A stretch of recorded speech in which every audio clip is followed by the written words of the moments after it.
I'm Shilpa. Today's session features an interview with Ishan Gupta, a final year MBBS student at AIIMS Delhi.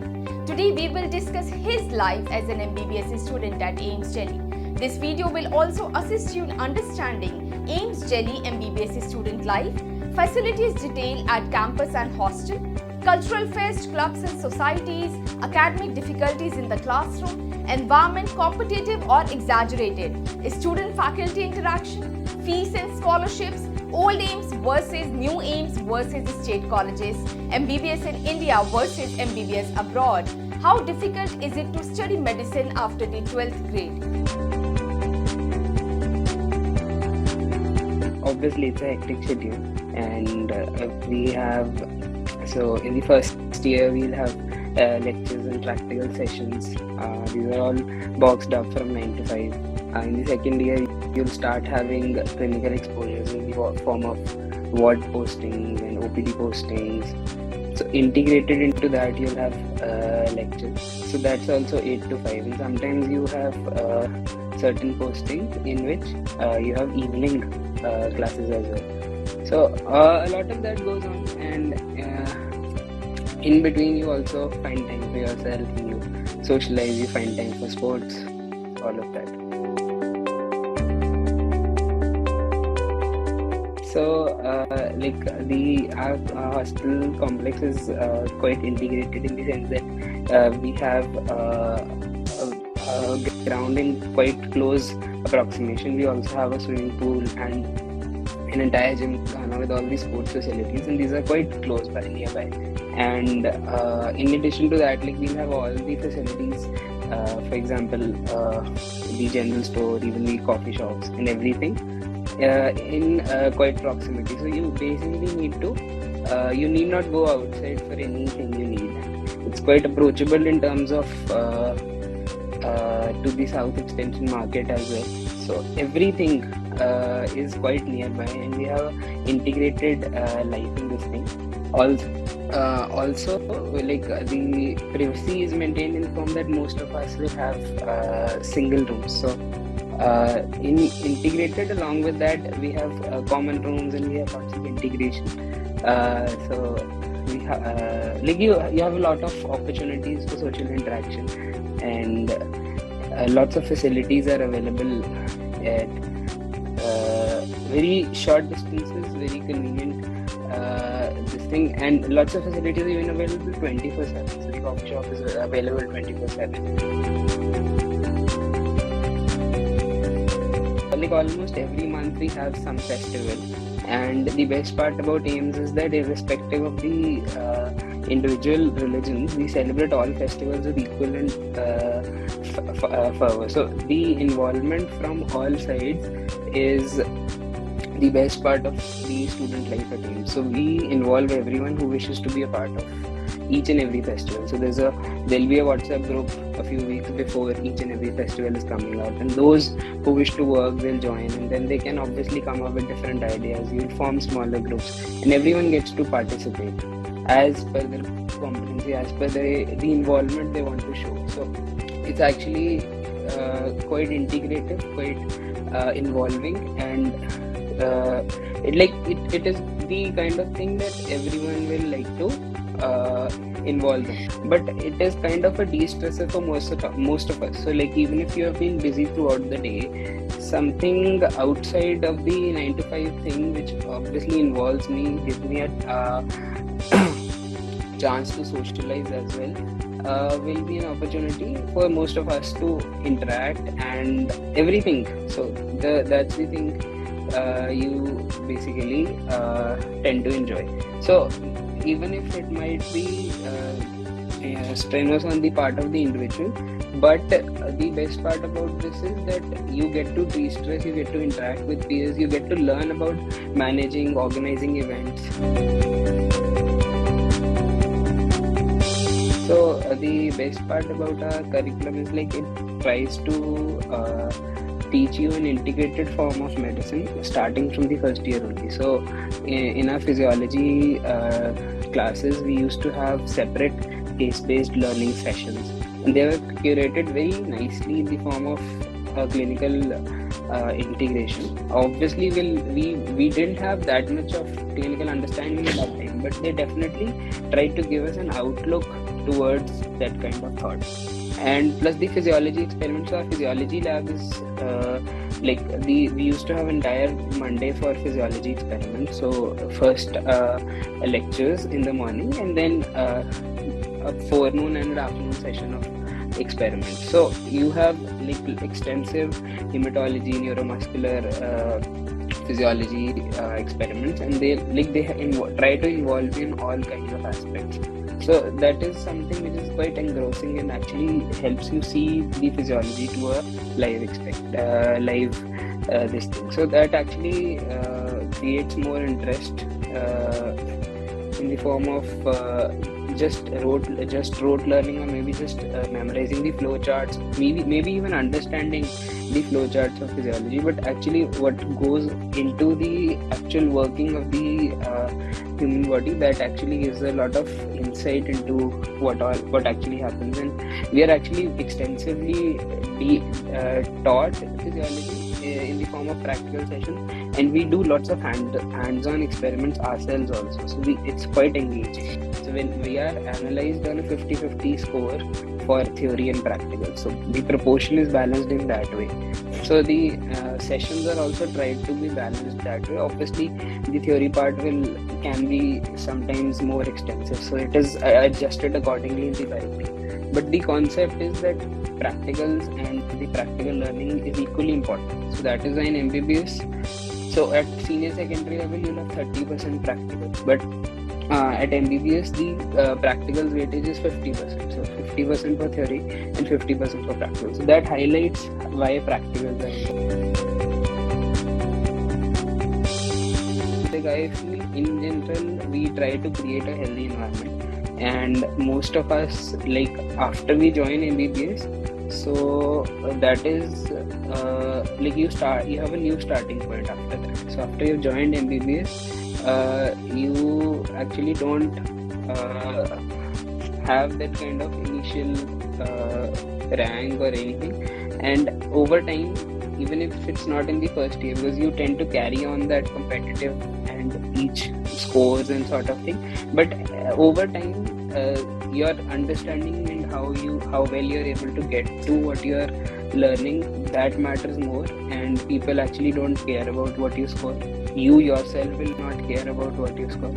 So that is what is more important. Like the priorities change over time. So even if in first year you are oriented towards that marks and score and rank oriented thing, because you're trained in that way, you eventually get to understand about the more important aspects, because there's a lot of variability, especially in practical things.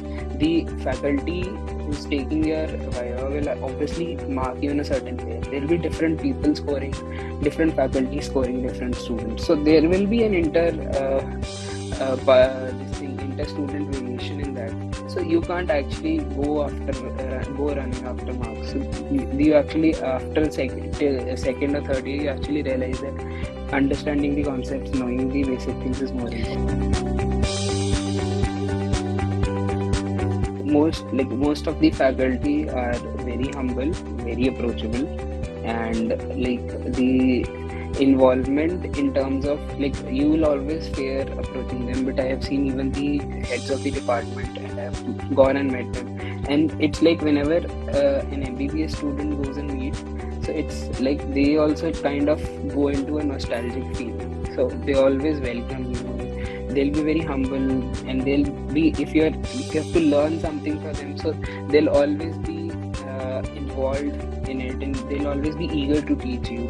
So if you want, if you want to organize a workshop, if you want to organize something, you want their help, so they'll be involving themselves in it fully. So that kind of, that kind of motivation from their side is actually very it's actually very exciting to see that kind of motivation coming from their side. Fees for the entire course is not much. It's around 5,000 or 6,000 rupees for the entire 5.5 year course. It includes a refundable some hostel fees, so you don't have to pay anything extra for the hostels. and in general the electricity usage and water usage is not billed. Like that's for the hostelers, it's complimentary only. So you don't have to particularly pay any other fees. So there's no other fees, like no other requirement of scholarship per se. But we do have scholarships for like even some meritorious students. So those who are scoring among the top 3 ranks, they'll get some scholarships from the academic section. Also, there are some book prizes for different subject toppers. Then for the economically weaker students also, there are lots of scholarships by the Alumni Association of AIIMS. So lots of things are there, but for the fees, you particularly do not require a scholarship.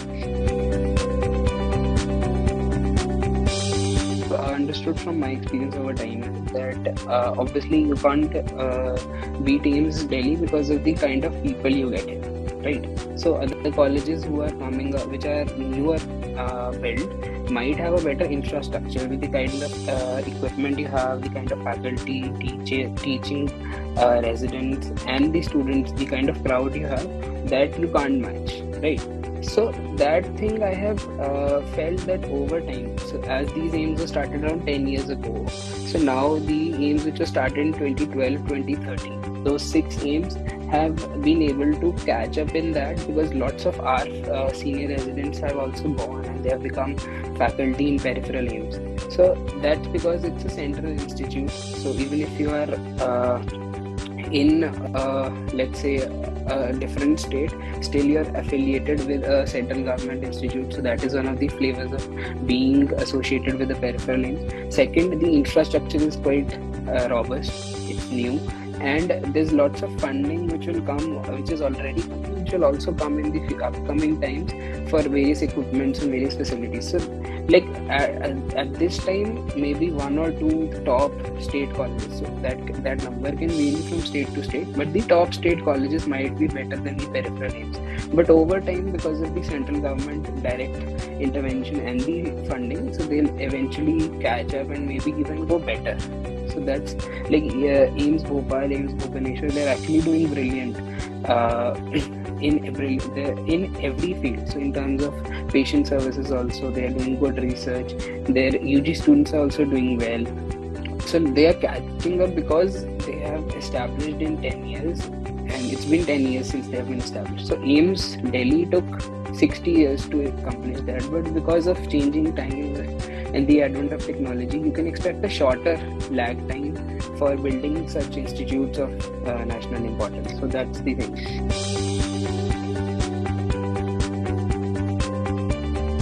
I personally feel that any option you get to study MBBS in India is better, because I have heard that there are problems in terms of the language barriers in terms of the MBBS you are studying outside. They do commit that it will be in English, but sometimes you do face that kind of barrier. And obviously, you're in a foreign country and you're doing a different course. Already college can be a challenging time for everybody. In addition to that, you are in a different country and altogether different kind of environment with people who are mostly unknown, right? So you'll be matched with people, maybe they'll be coming from India, but you don't know with whom you'll be. So the best part of like let's say the MBBS in India and the opportunities in India is that you have a state quota for the students who are in the particular state.